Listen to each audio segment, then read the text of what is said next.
शिव के मनाई हो शिव मानत नाही। काले के शिव के मनाई हो शिव मानत नाही।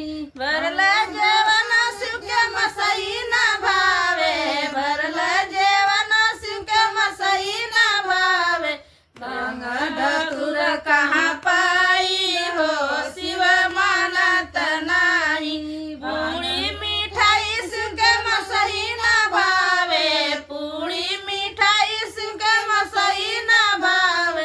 भांग धतूर कहाँ पाइब हो शिव मानत नाही। भांग धतूर कहाँ पाइब हो शिव मानत नाही। काले के शिव के मनाई हो शिव मानत नाही। काले के शिव के मनाई हो शिव मानत नाही। भरल गरुआ शिव के मसही न भावे, भरल गरुआ शिव के मसही न भावे।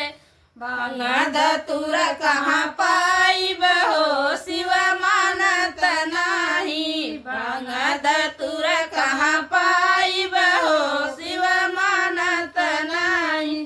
काले के शिव के मनाई हो शिव मानत नाही। काले के शिव के मनाई हो शिव मानत नाही।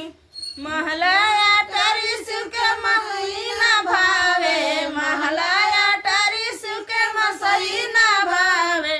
कैलाश पर्वत कहाँ पाइब हो शिव मानत नाही। कैलाश पर्वत कहाँ पाइब हो शिव मानत नाही। काले के शिव के मनाइब हो शिव मानत नाही। काले के शिव के मना